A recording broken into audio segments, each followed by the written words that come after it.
ಹಸಿರು ಕ್ರಾಂತಿಯ ಹರಿಕಾರ ಡಾಕ್ಟರ್ ಬಾಬು ಜಗಜೀವನ್ ರಾಮ್ ಅವರ ಪುಣ್ಯ ಸ್ಮರಣೆ ಪ್ರಯುಕ್ತ ಚಳ್ಳಕೆರೆ ನಗರದ ಬೆಂಗಳೂರು ರಸ್ತೆಯಲ್ಲಿ ಇರುವ ಕಾಂಗ್ರೆಸ್ ಕಚೇರಿಯಲ್ಲಿ ಕಾಂಗ್ರೆಸ್ ಮುಖಂಡರು ಹಾಗೂ ಪದಾಧಿಕಾರಿಗಳು ಬಾಬು ಜಗಜೀವನ್ ರಾಮ್ ಅವರ ಭಾವಚಿತ್ರಕ್ಕೆ ಪುಷ್ಪ ನಮನ ಸಲ್ಲಿಸುವ ಮೂಲಕ ಶುಭಾಶಯ ಕೋರಿದರು.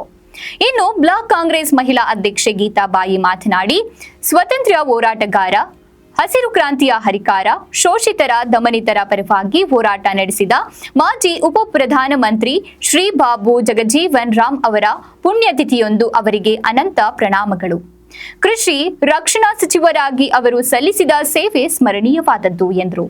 ಈ ಸಂದರ್ಭದಲ್ಲಿ ಬ್ಲಾಕ್ ಕಾಂಗ್ರೆಸ್ ಅಧ್ಯಕ್ಷರಾದ ವೀರಭದ್ರಪ್ಪ, ನಗರಸಭೆ ಸದಸ್ಯರಾದ ರಾಘವೇಂದ್ರ, ರಮೇಶ್ ಗೌಡ, ನಾಮನಿರ್ದೇಶನ ಸದಸ್ಯರಾದ ನೇತಾಜಿ ಪ್ರಸನ್ನಕುಮಾರ್, ವೀರಭದ್ರ, ಬಡಗಿ ಪಾಪಣ್ಣ, ನಟರಾಜ್, ಜಿಲ್ಲಾ ಕೆಡಿಪಿ ನಾಮನಿರ್ದೇಶನ ಸದಸ್ಯರಾದ ರಂಗಸ್ವಾಮಿ, ಹಿರಿಯ ಮುಖಂಡರಾದ ತಿಪ್ಪೇಸ್ವಾಮಿ, ತಾಲೂಕು ಪಂಚಾಯಿತಿ ಕೆಡಿಪಿ ಸದಸ್ಯರಾದ ಸುರೇಶ್ ಕುಮಾರ್, ಮಹಿಳಾ ಬ್ಲಾಕ್ ಕಾಂಗ್ರೆಸ್ ಅಧ್ಯಕ್ಷರಾದ ಗೀತಾಬಾಯಿ, ಉಷಾ, ಗ್ರಾಮ ಪಂಚಾಯಿತಿ ಅಧ್ಯಕ್ಷರಾದ ಆನಂದ್ ಕುಮಾರ್, ಮುಖಂಡರುಗಳಾದ ರುದ್ರಮುನಿ, ಜಯಣ್ಣ, ತಿಪ್ಪೇಸ್ವಾಮಿ, ಮುಖಂಡರು, ಕಾರ್ಯಕರ್ತರು ಹಾಗೂ ಸಾರ್ವಜನಿಕರು ಉಪಸ್ಥಿತರಿದ್ದರು.